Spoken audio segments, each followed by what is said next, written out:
أعوذ بالله من الشيطان الرجيم بسم الله الرحمن الرحيم يوم ندعو كل أناس بإمامهم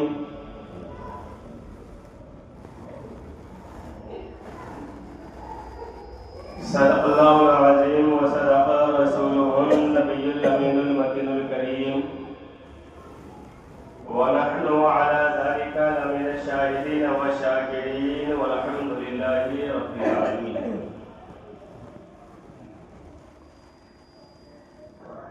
محترم حضرات، خطبہ مسونہ کے بعد میں نے قرآن مجید اور فرقان حمید کی 15ویں پارے کی سورہ بنی اسرائیل کی ایک مختصر سی آیت کریمہ تلاوت کی. آئیے اس میں کچھ سننے یا سنانے سے پہلے ہمارا آپ مل کر ایک مرتبہ قاری نامدار مدینے کے تاجدار دونوں عالم کے مالک و مختار جناب احمد مصطفیٰ محمد مصطفیٰ صلی اللہ تعالی علیہ وسلم کی مقدس بارگاہ میں انتہائی عقیدت و محبت کے ساتھ درود پاک کا نظارہ پیش کریں. پڑھیے بابا سے بلند اللہم صلی علی سیدنا شفیعنا حبیبنا نبینا مولانا محمد بارک وسلم صلو علیہ صلاۃ و سلام علیک یا رسول اللہ صلی اللہ تعالی علیہ وسلم. برادر ملت اسلامیہ، دنیا کا بھی دستور ہے، دنیا کا بھی قاعدہ ہے، ہم اور آپ سب جانتے ہیں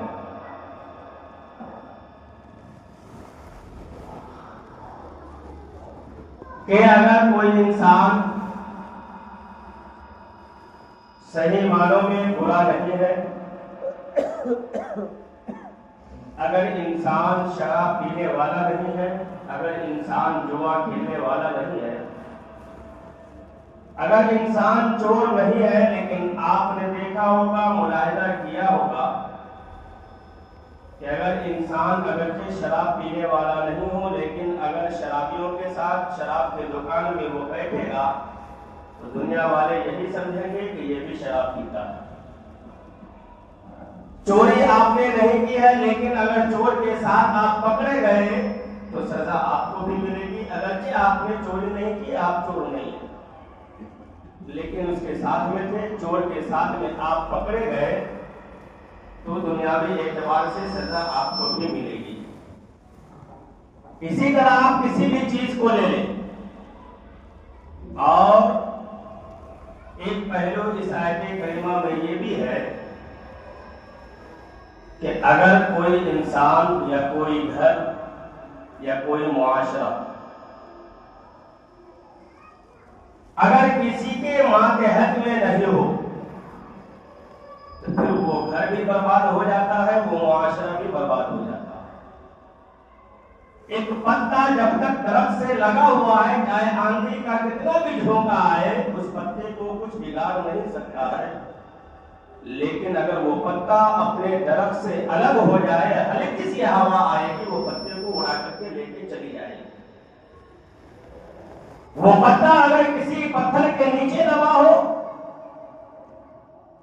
پتھر کا سہارا اگر پتے پہ پڑ جائے تو وہ پتے کو ہوا اڑا کر کے لے کر کے نہیں جاتی ہے.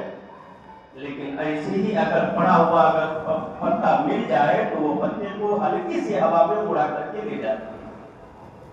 ایک مکان بنانے میں چاہے آپ جتنا اچھا مکان بنا لیں، آپ نے دیکھا ہوگا اگر 10 سال اس مکان میں کوئی رہنے والا نہیں ہو، اس مکان کو کوئی دیکھنے والا نہیں ہو تو وہ مکان کھنڈر بن جاتا ہے. کچھ دنوں کے بعد وہ مکان جس طریقے سے آپ نے بنایا تھا ویسا آپ کو 10 سال کے بعد دکھائی نہیں دے گا، اس لیے کہ اس کا دیکھنے والا کوئی نہیں. کسی بھی چیز کو آپ لے لیں،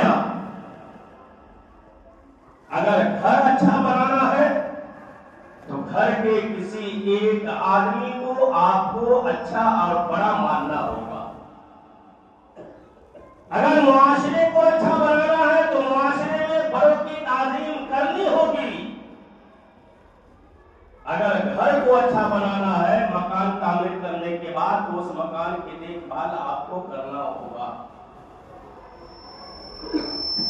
قرآن پاک میں اللہ تبارک و تعالیٰ نے ارشاد فرمایا یوم ندعو کل اناس بامامہم. اس کا مفہوم، اس کا ترجمہ کیا ہے؟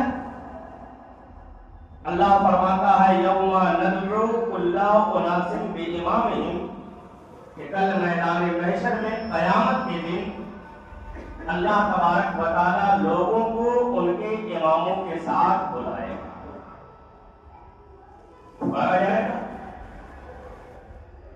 بلایا جائے گا کن کے ساتھ؟ قرآن کہتا ہے اماموں کے ساتھ. اب یہاں پر امام اللہ تبارک و تعالیٰ نے جو فرمایا اس امام کا مطلب کیا ہے؟ ایک امام کو ہم اور آپ کو جانتے ہیں کہ جو ہمیں نماز پڑھائے وہ ہمارا امام ہے. آج کے حساب سے ہماری سمجھ کے مطابق ہم اور آپ یہی جانتے ہیں کہ جو ہمیں نماز پڑھائے وہ ہمارا امام ہے.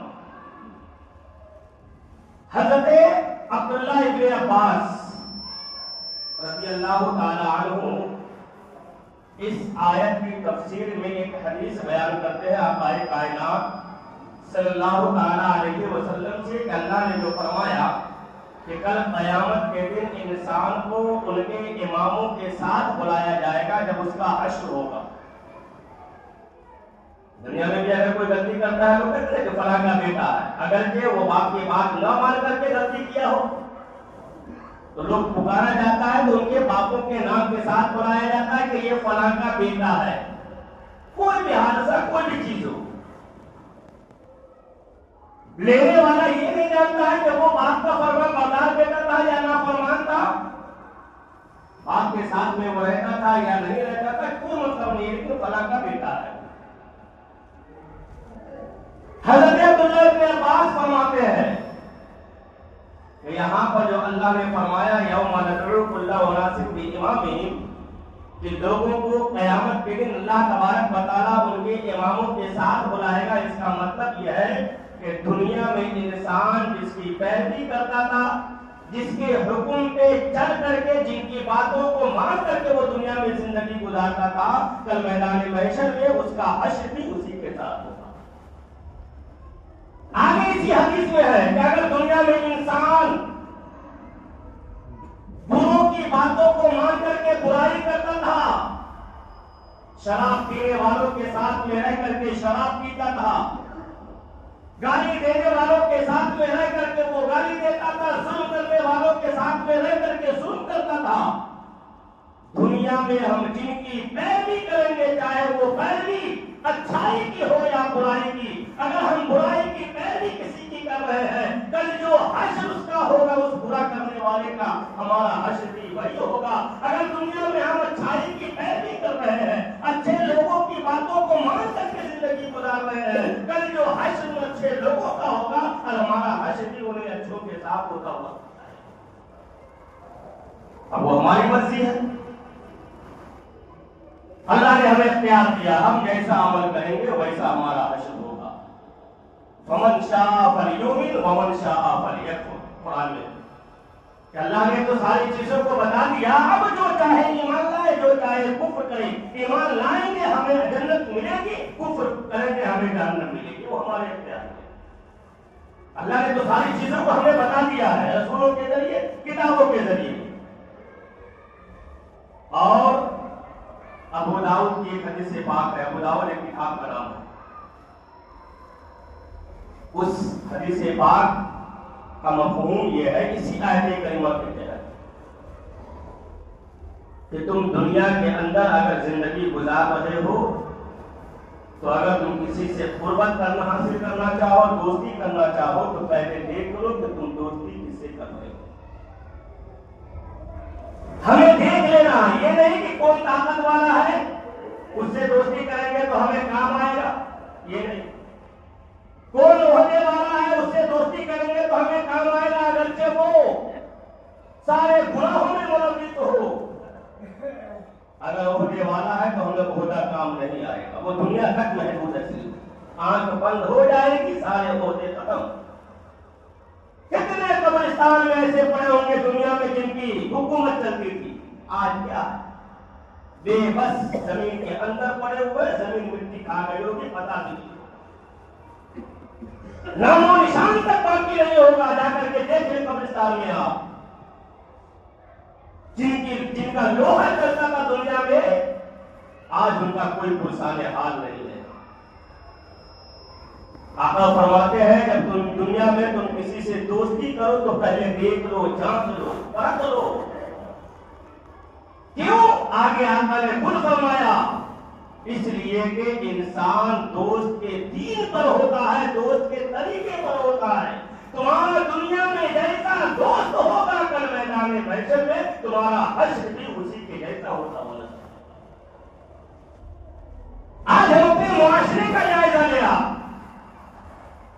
ہمارا معاشرہ کتنا بگڑتا جا رہا ہے، یہ کسی سے پوشیدہ نہیں ہے۔ ہمارے بچے کہاں جا رہے ہیں، یہ کسی سے پوشیدہ نہیں ہے، سب کی نگاہوں کے سامنے ہے کہ آج کے حالات کیا ہے، آج کے ہمارے بچوں کے حالات کیا ہے، یہ کسی سے پوشیدہ نہیں ہے۔ اس کی وجہ کیا ہے؟ اس کی سب سے بڑی وجہ یہ ہے کہ ہم کسی کو بڑا ماننے کے لیے، کسی کی باتوں کو ماننے کے لیے ہم تیاری نہیں۔ ہم کیوں کسی کی بات مانے؟ ہمارے اندر یہ وہم پیدا ہو گیا۔ آج جو ہم اتنے پریشان ہیں نا، اس کے سب سے بڑی وجہ یہ ہے کہ ہمارے ساتھ اگر کوئی معاملہ ہوتا ہے، کوئی پریشانی ہوتی ہے، تو ہم شرعی نظریہ جانے بغیر ایسے لوگوں کو بلا کر کے لاتے ہیں فیصلہ کرنے کے لیے جس کا دین سے، اسلام سے کوئی واسطہ نہیں ہوتا۔ اسلام کا فیصلہ ہماری زندگی کا فیصلہ غیر کرتا ہے، جس کے بارے میں قرآن کہتا ہے وہ کبھی آپ کا نہیں ہو سکتا۔ وقتی طور پہ آپ کے ہاں میں ہاں ملاتے، لیکن وہ کبھی آپ کا صحیح معنوں میں ہو ہی نہیں سکتا۔ ہونا تو یہ چاہیے کہ اگر ہماری زندگی میں کوئی مسئلہ پیش آئے تو سب سے پہلا کام یہ ہونا چاہیے کہ شریعت اس کے بارے میں کیا کہتی ہے۔ اور ایک بات اور ذہن میں رکھ لیں کہ شریعت بتانے والے، مسئلہ بتانے والے کو کوئی ذاتی مفاد پوشیدہ نہیں ہوتا ہے، وہ آپ کو وہی مسئلہ بتائیں گے جو قرآن و حدیث کہتا ہے، اگرچہ آپ کے من کے منافق ہو یا آپ کے من کے خلاف ہو۔ وہاں یہ نہیں دیکھا جاتا ہے مسئلے میں کہ سامنے والا کون ہے، نہیں، قرآن و حدیث کیا کہتا ہے، اور ہمارا مقصد بھی یہی ہونی چاہیے۔ اگر آج بھی ہم قرآن و حدیث کے قریب ہو جائیں، اپنے زندگی کے مسائل دنیا داروں سے نہیں کرے، جو اللہ سے نہیں ڈرتا ہے، جس کے دل میں اللہ کا خوف نہیں ہے، جو جمعہ کے علاوہ کبھی نماز نہیں پڑھتا ہو، وہ آپ کا فیصلہ صحیح کبھی نہیں کر سکتا۔ ڈر ہوگا اللہ کا تبھی آپ کے حق میں فیصلہ ہوگا، ورنہ کیا ہوگا؟ جو ہو رہا ہے کہ ایک دوسرے میں لڑا دیا جاتا، بھائی بھائیوں میں لڑا دیا گیا، وہ ان کو چڑھا دیا، وہ ان کو برگلا دیا، یہ سب صرف دنیا تک ہے، یاد رکھیں۔ آقا علیہ السلام کے وقت سے لے کر کے خیر القرون تک جس زمانے کو اچھا زمانہ کہا جاتا، خیر القرون کا مطلب یہ ہوا کہ اچھا زمانہ، اچھا وقت۔ اگر کوئی پریشانی کسی صحابہ کو، تابعی کو آتی تھی تو سب سے پہلے نبی کی بارگاہ میں جاتے کہ یا رسول اللہ، ہمارے ساتھ یہ گناہ ہو گیا، ہمارے ساتھ یہ مسئلہ ہو گیا ہے، اب اس مسئلے کا، اس گناہ کا حل کیا ہے؟ آپس میں کوئی اتفاقی ہوتی، یا رسول اللہ ہمارے ساتھ یہ ہوا، اب اس کے بارے میں ہمیں بتائیں، لوگ تسلیم بھی کرتے ہیں۔ آج تو ہم تقریر بھی ویسا ہی سننا پسند کرتے ہیں جو ہمارے من کے مطابق ہو، اگر من کے خلاف ہو گیا تو انسان عالموں کو برا بھلا کہنا شروع کر دیا۔ ہم اپنے من کے لیے ہو گئے، شراب پینے والا کے سامنے اگر شراب کی برائی بیان کیجیے تو وہ آپ سے نفرت کرے گا، چور کے سامنے اگر چوری کی برائی کی تقریر کیجیے وہ آپ کے بارے میں برا کہے گا، جہیز لینے والوں کے سامنے میں